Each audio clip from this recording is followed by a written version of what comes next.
Hello, hello, hello, everyone. Welcome back to another episode where I take one of these Tolkien quizzes from the internet, from YouTube usually, and we take them and we sort of grade them to see, are they any good? Are the questions well thought out? Is it challenging? Are the answers actually correct?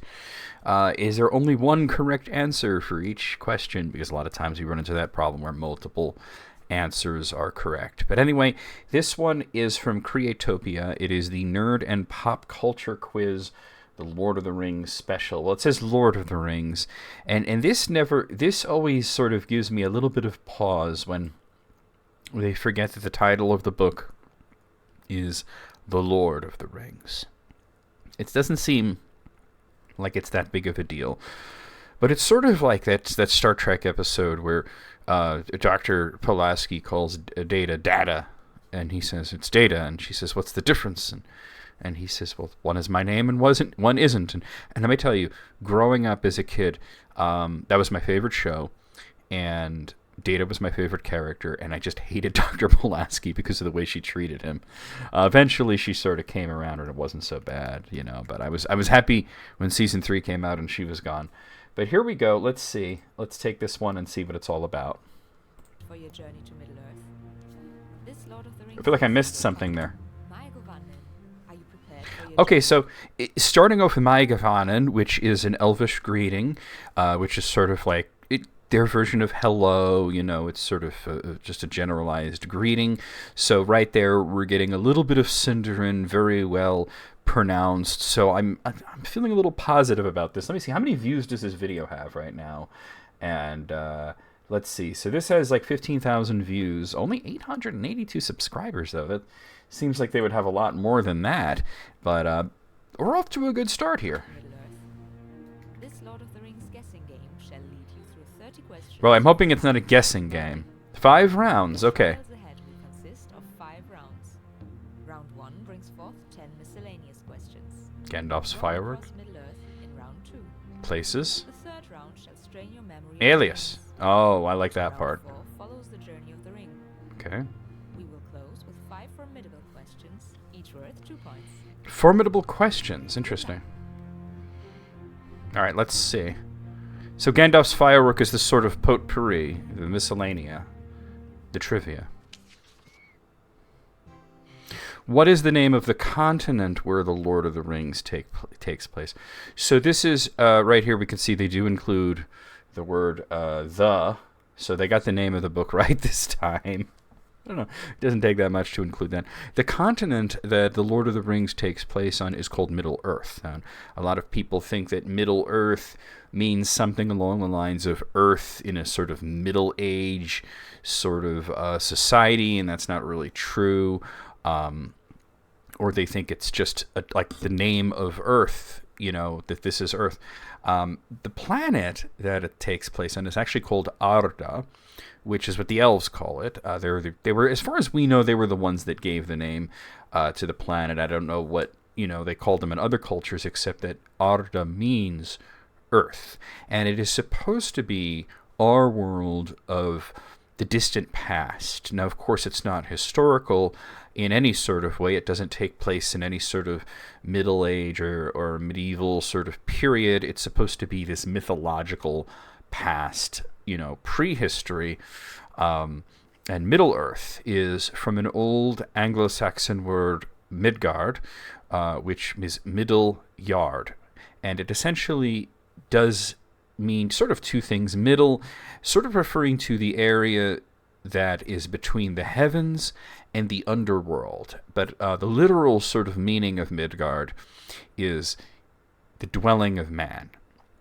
This is where men dwell. Now, some people have also interpreted the meaning behind it being Middle-earth is that everybody is sort of very, when you make maps, for example, very egocentric, that you think that your culture and your location is always in the middle of everything. And I don't really think that that's... I think it's true, but I don't think that really goes into the whole linguistics of it. The middle really does come from between the heavens and the underworld. So Tolkien first came across the term Middle-earth in a poem called Christ A, or the Advent Lyric, where it said, let's see if I can remember the exact phrasing in Middle English. It was Hail Earendil, Angel Bjorkstast Monum Sendid Midgard, something like that. I think I might have had the order of the words, but it was basically Hail Earendil, the fairest angel descended from sent to mankind to this Middle Earth. And he sort of became very enamored. That was around 1914, so he was pretty young when he came across that, and he was studying that poem. He went into World War I in the military service, and he came out of it. And then he started, well, he was still in the military service, but he was in the hospital recovering from sickness known as trench fever, which is usually not serious, but he had a pretty serious case of it. And his wife, Edith, was there, and he wrote the first version of the Fall of Gondolin, in the first version of the Lay of Leithian, which we know better as Beren and Luthien, and he also started writing The Children of Hurin, which were his first really 3 stories. This is before The Hobbit or anything like that. And they were all in a shared land that he called Middle Earth. Of course, these were very different from the versions that we might be familiar with that are in parts of the Silmarillion. But there you have it. Although the Children of Hurin pretty much remained the same. There were little changes to it, but yeah. They give you a lot of time, so I'll have to skip forward a little bit here. So, Middle Earth. Okay, so the E should be capitalized, by the way. Tolkien was always very specific about the way that he spelled Middle Earth with the capital M, the capital E, and the dash there. Although this might be actually possibly to avoid copyright, because that specific form of Middle Earth is well, not copyright, but trademarked, whereas other forms of it would not be. But it should have, when you're speaking about it, you are allowed to speak about trademark things after all. It should be capitalized. But so far, so good. Okay, which Elvish word opens the gate to the mines of Moria in the Fellowship of the Ring? Okay, so it actually tells you right on the doors of Durin, how to open it. It says to speak, friend, and enter. And the thing about this particular form of Elvish, which is a language called Sindarin, is that it is... there's no difference between speak friend and say friend. The verb to speak is the same. So you're telling them not to speak a specific thing, or you're telling them say the word friend. So if you know the word friend in Elvish, in Sindarin Elvish, which is mellon, there are other forms of it like melda, and stuff like that. But generally that will just pop the door right open, because it wasn't meant to be like a password. It was meant to be, these are the instructions on how to open it. And I think they were just sort of trusting that anybody that they didn't want to enter probably couldn't speak Sindarin or couldn't read what was on the doors, like an orc wouldn't be able to, And in those friendlier days when elves were, allowed to be in Moria and such, the doors were usually open, and there were wardens there. There were dwarves that would welcome in their friends. A lot of people ask about how do they get things in and out of Moria. This is, this entrance is very small. It of course was not the only entrance to Moria. It's just that in the Third Age, it was sort of the only one that Gandalf knew about on that side of the Misty Mountains that they could use. And what's interesting is that if he just read out the instructions on it when Frodo asked him what it said in Sindarin, it would have popped right open. But of course he translated for his friends. Really interesting that Legolas doesn't really speak up at any point during this. I mean, he wasn't really close to that sort of elf. He's a different type of elf, but still he does understand Sindarin. I think that he was just probably just off doing something. Who even knows? But the word is melon. There we have melon. Okay, we're 2 for 2. So far, so good.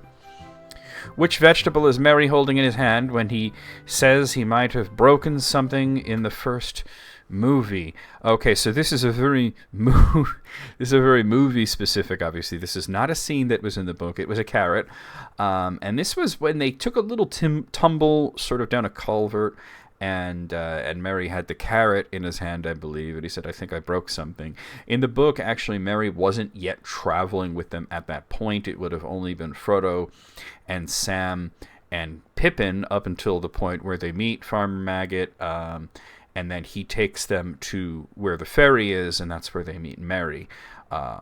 So they were going to Buckland, to a little town called Crickhollow, because Frodo was sort of pretending to move there, and then he was going to quietly slip out of the Shire while his friend Fatty Bulger would sort of be his decoy, stay in his house, wear his clothes, and sort of pretend to be him for a while, which actually worked out really well in the book. But anyway, Merry lived in Buckland, so that's why they would be meeting him there instead of him having, started the journey in Hobbiton in the West Farthing. But anyway, I believe it was a carrot. So there we have it.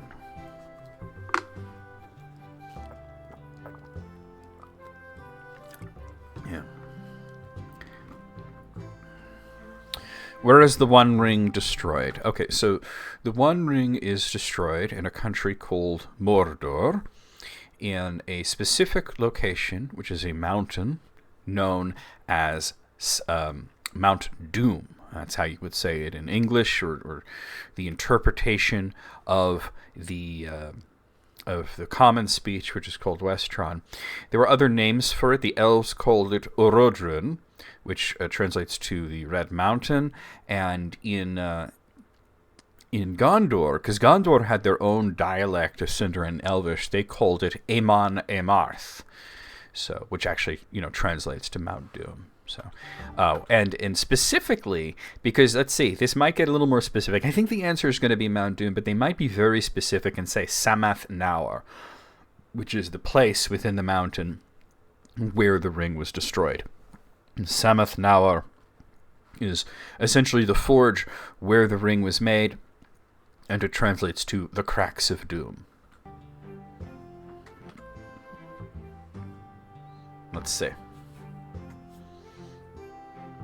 So yeah, so they just went with Mount Doom, which is fine. I mean, you could say Mordor, or you could say Mount Doom, Orodruin, Amon Amarth, Red Mountain, or you could have gone very specific and said Samath Naur.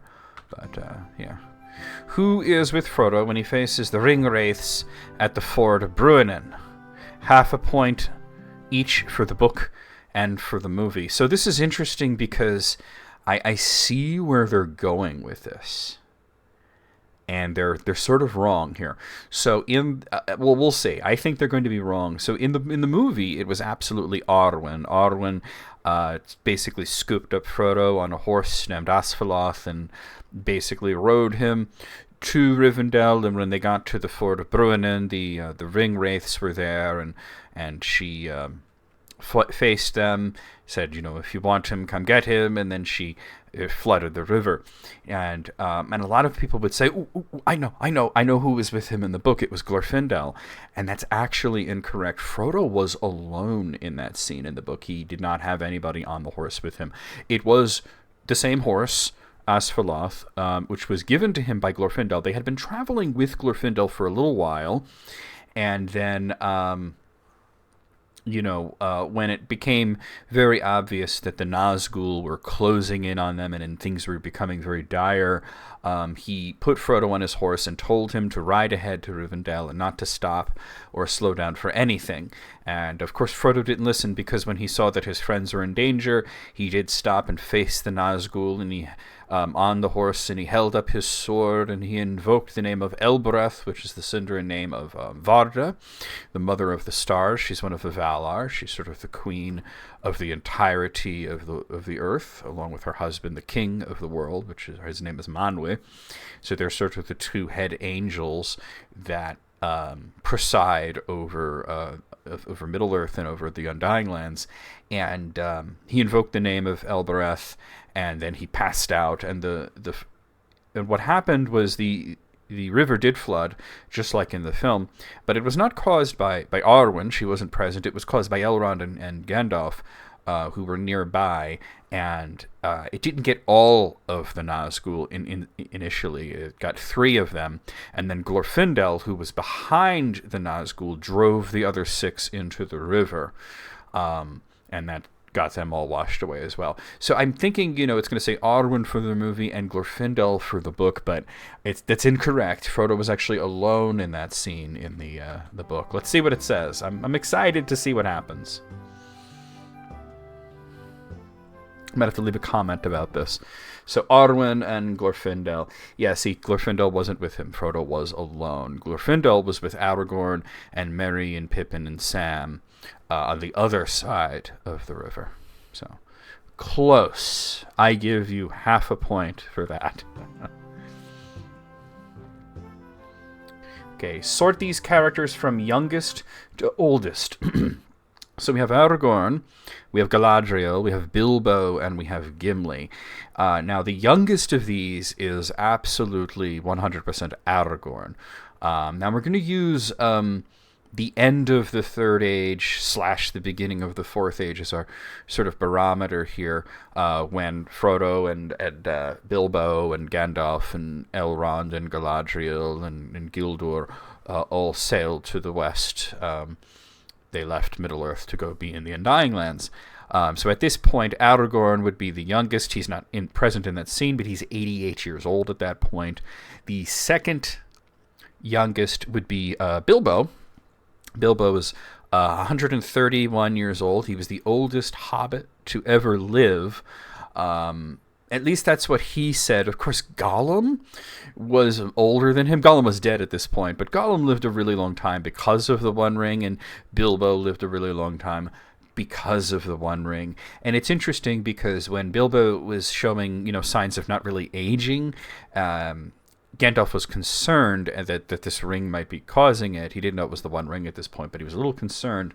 And then he sort of thought, well, he has a history of longevity in his family on his mother's side, referring to his grandfather Gerontius Took. Gerontius Took lived to be 130, the oldest known hobbit of the Shire, at least, not counting Gollum in this.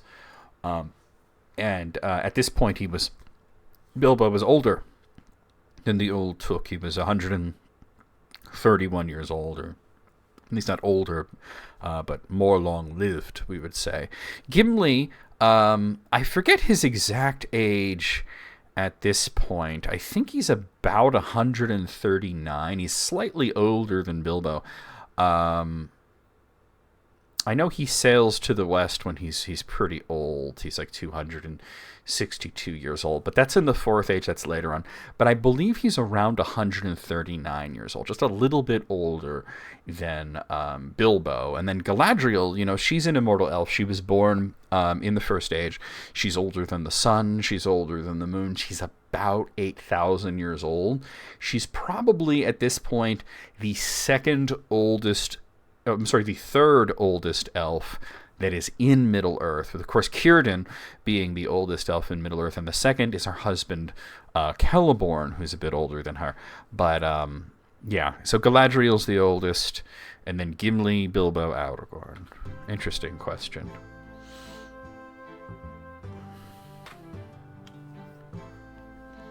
Yep. Okay. So this is wrong. This puts Bilbo as older than Gimli. Now, here is where I have to... where's my phone? I have to... well, I guess I could just use a browser over here to sort of look it up, because I believe Gimli was 139 years old, which is... Yeah, he was 139 years old during the events of The Lord of the Rings. That's according to Google. And that's what I said I thought it was. So Bilbo being 131... Gimli's a little older than Bilbo, so that's actually incorrect. So this quiz started off really strong, but it's starting to really falter here. I'm definitely going to have to leave a comment on the video, as well as, of course, uploading this, but here we are.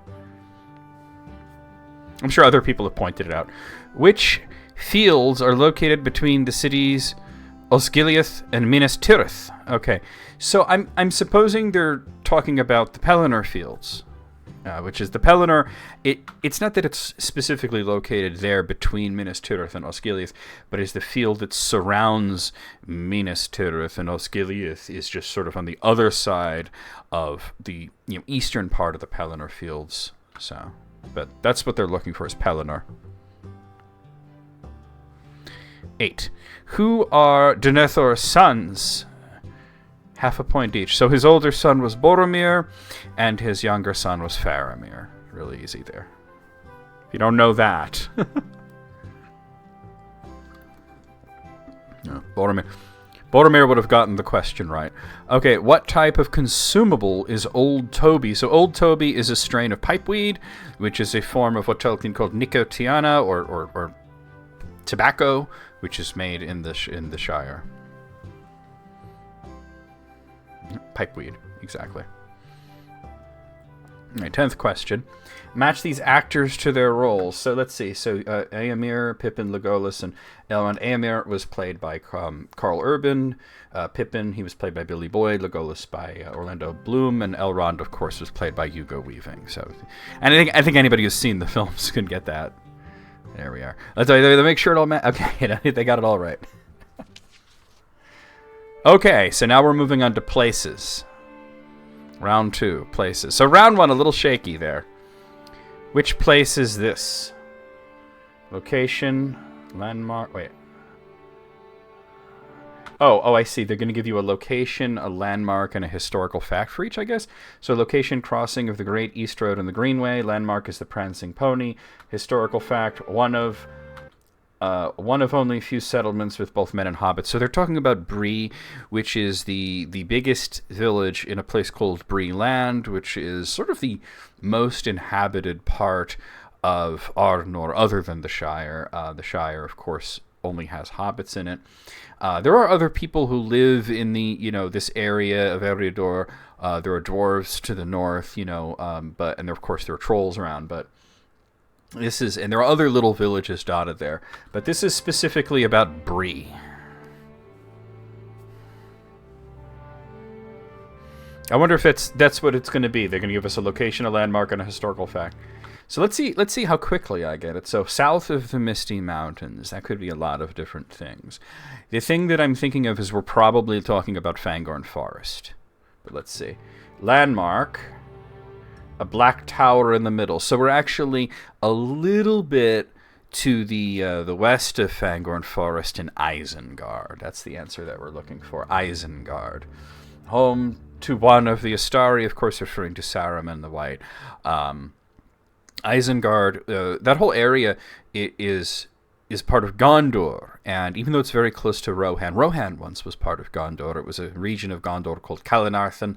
It was gifted to these Northmen who were allies of the men of Gondor, and they made it their own country called Riddermark, or as they call it in Gondor, Rohan. And the thing is that deal did not include Isengard. Isengard's still technically part of Gondor, but it's so close to Rohan that, whoever, is there is sort of like looking out over both Rohan and Gondor. So, all right. Skip that ahead a little bit. Yep, Isengard. Okay. Location on a hill in the valley of Harrowdale. Okay, so now this is interesting. Let's see what the landmark is. I think I have a Great Hall of Meduseld. Okay, so that would be the location then, wouldn't it? The Great Hall of Meduseld is where the king of Rohan lives. That is the name of the building. I guess they're looking for the city, which is called Edoras. So that's what we're looking for. Meeting place of a Dunedain and a king. The Dunedain, well, it shouldn't be a Dunedain, because Dunedain is actually plural. So that's like saying a men, a meeting of a men. Because Dunedain, Duna is referring to the west, meaning referring to Numenor, and Dain is referring to the Edain, which are men. The singular form is Adan, which means man. So a man of the west is a Dunedain. That's what Bilbo calls Aragorn. And of course the king they're referring to is Theoden. So Dunedain is plural. Yep, it's Edoras. All right, let's see. West of the Misty Mountains. This could be a lot of different things. This pretty much covers all of Eriador and Lindon as well. And for all we know, it could I don't think they're going to go into Silmarillion stuff. I don't think it's going to be about Beleriand. But let's see. Landmark, the last homely house east of the sea. So they are referring to Rivendell, which is also known as Imladris. And this is the home of Lord Elrond and his people. So have it. Historical fact, site of a famous council, of course referring to the Council of Elrond. So yeah, that's Rivendell, also known as Imladris. Okay, on the banks of the Anduin, so this could be a lot of different things because the Anduin is a very large river. I have a feeling this might be referring to the Gladden Fields, but let's find out. A towered bridge. Okay, so we're not referring to the Gladden Fields. At this point, I think they might be referring to Osgiliath, actually. Let's see. Historical fact, a former capital. This is indeed Osgiliath. It was the capital of Gondor until the capital and the seat of kings was moved to Minas Tirith, because Osgiliath is really kind of right up against Mordor. And the tower that was, the fortress between Osgiliath and Mordor was Minas Ithil, the Tower of the Moon, which was Isildur's city. But when that fell, all of a sudden, Osgiliath was sort of naked before the armies of Sauron, and then that fell, and sort of the last bastion of defense being the Tower of the Sun, Minas Anor, an Aryan city, which became, they renamed it to become Minas Tirith, which is the Tower of Guard.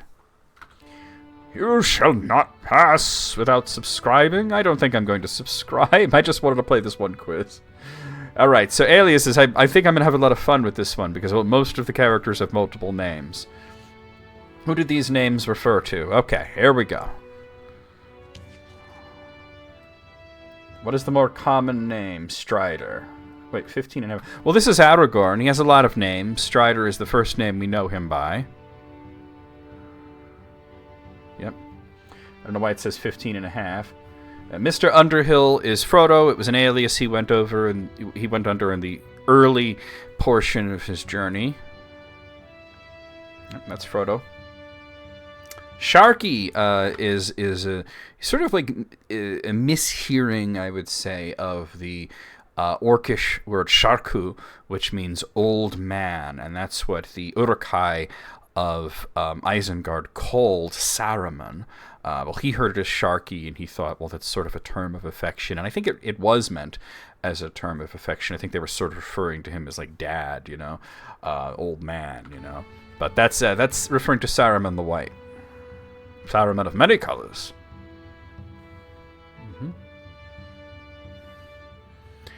Undomiel. Okay, so this is Arwen. Arwen is her name, of course, but she also has an epese, which is sort of just like a second name, not really like a surname or a family name, like some people think she's usually referred to as Arwen Undomiel, which means even star, by the way. It's just sort of another name that she has, an alias, an epese. So that's Arwen.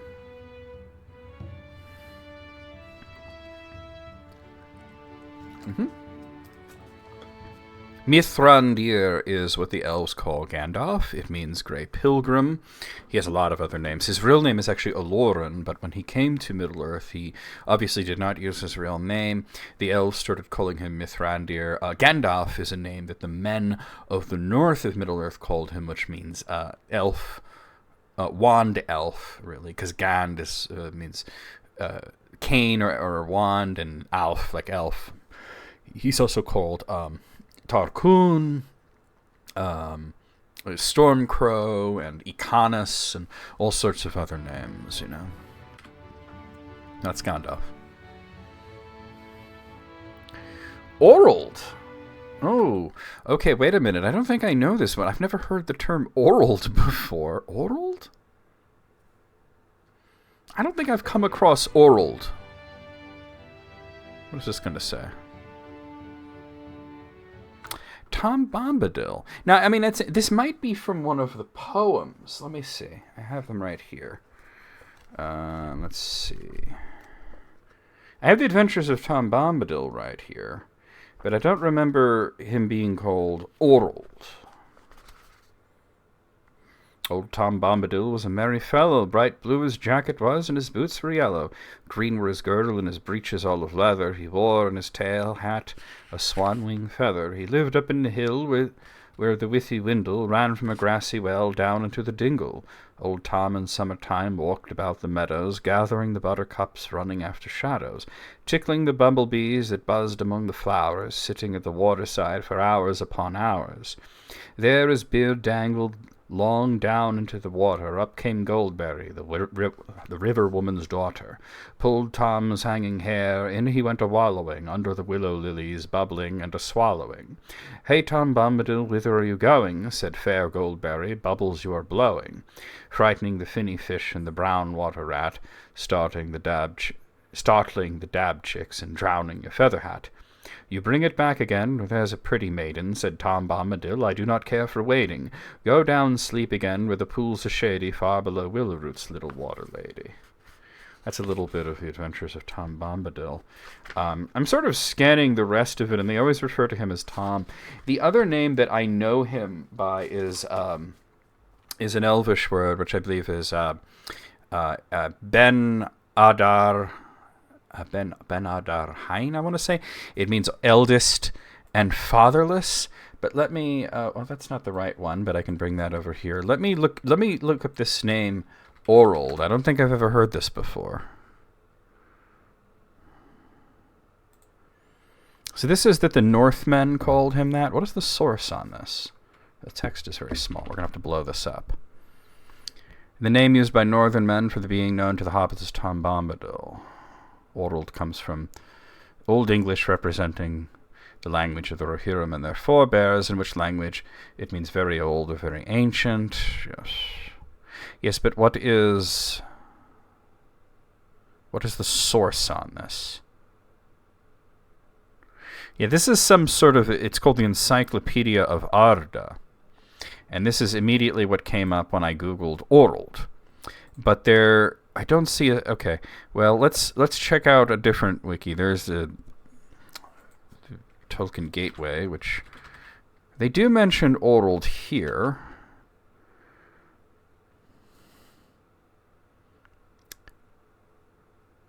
Okay, so according to this, the source of this, I've had a feeling it might be Hammond and Skull, and it is.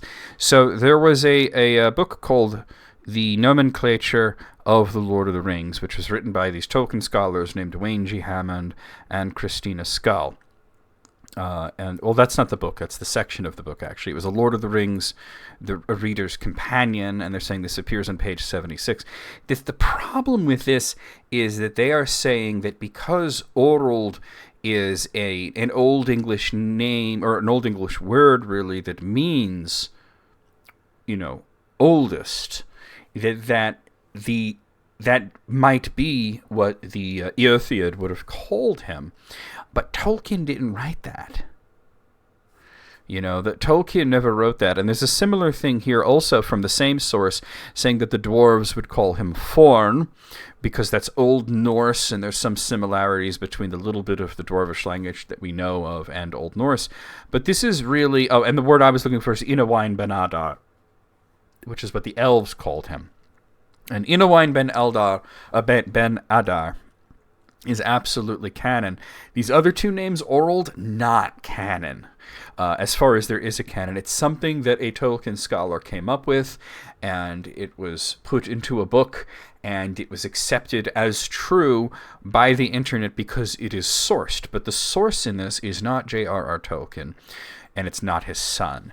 If the source was something like, the Parma Eldalambran or something like that, then I would accept that, because that's a language journal that Tolkien wrote. But I would not accept this because this is not something that Tolkien came up with. This is something that Hammond and Skull came up with. And a lot of the sort of ideas that they came up with, which I think are good ideas and they were very fun ideas, but people sort of treat them as true.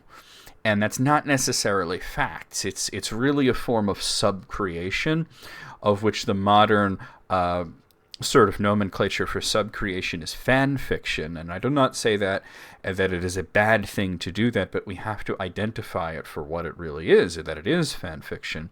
One such example, and this has made its way onto many of the wikis and encyclopedias throughout the internet, is that Shagrat, who was an orc that appeared in The Return of the King, was killed by Sauron after he brought news of what happened at Cirith Ungol to Barad-dûr.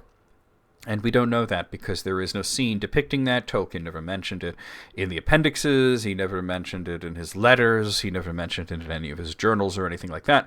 So it's really just sort of a supposition that that may have been what happened to Shagrat, and it does seem like a likely fate for him.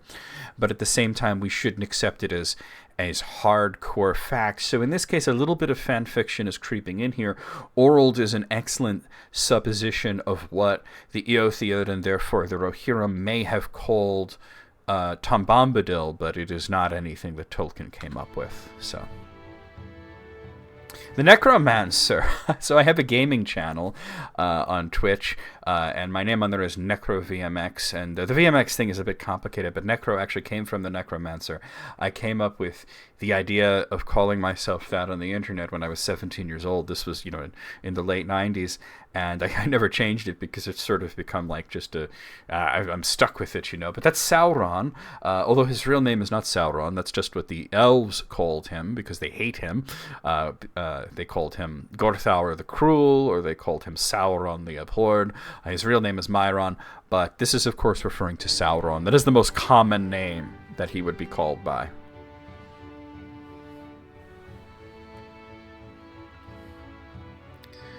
The Lady of the Wood almost certainly refers to Galadriel. She does have other names that they could have used, like Nerwin, for example, but that's Galadriel. Stinker almost certainly refers to Gollum. He sort of had two personalities, and Samwise referred to the two personalities as Stinker and Slinker. So that's Gollum. His real name wasn't Gollum, of course. His real name is Smeagol. Isildur's Bane refers to the One Ring. So there we have it. Not much to say about that.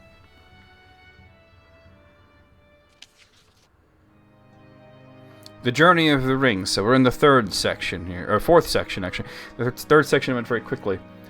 Bring the following events into the correct order. Okay, interesting. So let's see. Sort chronologically. Prologue. Bearers of the One Ring. Frodo, Gollum, Bilbo, Isildur. So Isildur would be the first. He was the one who actually cut it from Sauron's hand. And then Gollum is next. There was a person between them, which was Deagle, but he only had it for like a minute before Gollum killed him. And then it would be Bilbo, and then it would be Frodo. So hopefully they get it right. That is correct. Okay. I mean, they accidentally said earlier that Bilbo was older than Gimli. Alright. Frodo wakes up in Rivendell, meeting Strider at Bree, facing the Ringwraiths at the Bruinen. I think they mean the Ford of Bruinen. And Frodo is stabbed at Aemon Sul. Okay, so out of all of these, the meeting of Strider is the first thing that happened. And then he was stabbed, and then he faced the Ringwraiths at Bruinen, and then he woke up at Rivendell. That's pretty much the whole last part of Book 1, which is the first half of the Fellowship of the Ring. Yep, there we go. Let's see. Snowstorm on Carathris, the breaking of the Fellowship, formation of the Fellowship, and losing Gandalf and Moria. So this is pretty much the plot of Book 2, which is the second half of the Fellowship of the Ring. So the first thing would, of course, be the formation of the Fellowship, and then we would have the Snowstorm, then losing Gandalf and Moria, and then finally the breaking of the Fellowship, which is when they all split up and then Boromir had died. So let's see. Yep, we got that right. Okay. Deserted places. Let's see. The Battle of Osgiliath, Frodo and Sam in the Emyn Muil, the Passage of the Oliphants, and Eerie Faces in the Dead Marsh.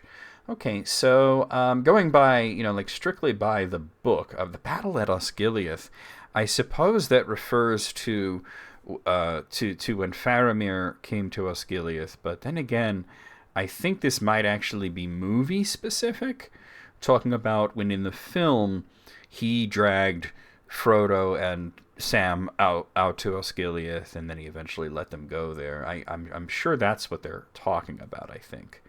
Because they're going by the Journey of the Ring.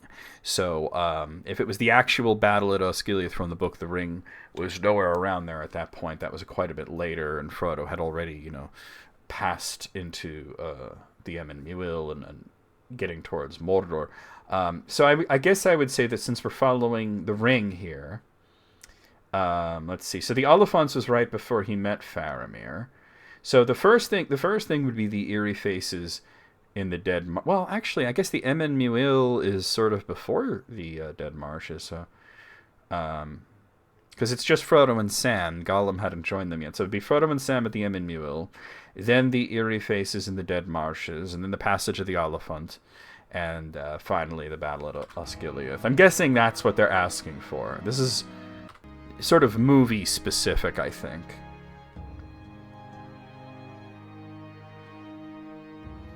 So yeah, that's about what I thought. Okay. Alright. Seeing Minas Morgul, the destruction of the ring, the return of the Shire, and Shelob's lair. So the first thing would be seeing Minas Morgul, and then Shelob's lair, and then the destruction of the ring, and of course the return to the Shire. Yeah. Alright, I believe this is the last one, the Fable 5. These are supposed to be formidable, difficult questions. I like how the red circle appears behind me there. How many days did the principal shooting of the trilogy take? I have no idea. Like I said, I study the books, I don't study the movies. I've watched the movies many times. I've seen a lot of the behind the scenes footage, but I've never cared to memorize how many days it took. 438. Yeah. I wouldn't have tried that. Which people brings along... Oh, that grammar, though. Which people brings along Oliphants to the Battle of the Pelennor Fields? This is movie-specific because... the Oliphants, and that's really just what Sam called them based on a poem that he knew called the Oliphant. They were actually called Mumakil, or a single one would be a Mumak. There were no Mumakil at the Battle of Pelennor Fields in the book. That only happened in the movie because they were trying to make it bigger and badder. I believe we're talking about the Haradrim at this point, the men from the south.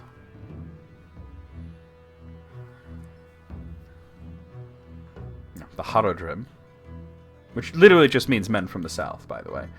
What place does Gimli want to show Legolas after the War of the Ring? So now we're going to a book-specific question, and it's the Glittering Caves.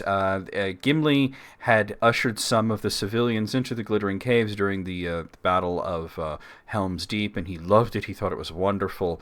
And Legolas really wanted to bring, after the war, he wanted to bring him into Fangorn Forest, which Gimli was not very excited about, and of course he wanted to bring him into the Glittering Caves, which Legolas was not very excited about. And Gimli actually wound up forming a dwarven colony there in the Glittering Caves, which is really cool. Yeah. What are the names of the 3 elven rings? So the one that Elrond has is called Vilya. The one that Galadriel has is called Nenya. And the one that Gandalf has is called Narya. 1 point if you know 2, but I know all 3, so I'm not counting points. That's almost in the order that I said. Peter Jackson had a cameo as Wat in The Return of the King. Oh, he was in all 3 movies, and I only really ever remember his cameo in the first one, where he was just sort of sitting at the side of the road. I think he was standing there eating a carrot and in Bree. I don't really remember. I know his children played Hobbit children, but I don't remember what his cameo was in The Return of the King, actually. But like I said, I'm not a movie scholar here. He was one of the Corsairs of Umbar. That's cool. Okay. I'll have to keep an eye out. So I just watched The Return of the King, so that's the end of it. Well, that's not how Took is spelled, by the way. But maybe that's the joke, that if you got so few of those that you wouldn't know that that's how Took is spelled. Grand is one of my favorite memes from The Lord of the Rings. The Green Dragon, regular Green Dragon is a pub in Bywater. You bow to no one is, of course, what Aragorn said to the hobbits in the film version of The Return of the King. And the White Wizard's Wisdom, hopefully referring to Gandalf, not Saruman. But well, there you have it. I would say that this started out the gate pretty good, but there were some pretty big errors in there, including accepting actual, like what I would refer to as fan fiction, or at the very least scholarly subcreation, as something that Tolkien actually wrote, and sort of, getting a lot of book and movie stuff mixed up a little bit here. I'm gonna say this one it gets like a C plus. I think it's a pretty average quiz. It seems to happen a lot where they start off really hot out the gate and then it sort of gets bad. But yeah. All right. Well, hopefully the next one's better. We'll see you guys real soon with that. Like and comment and subscribe. Consider joining the channel as a member if you haven't. And I'll see you next time.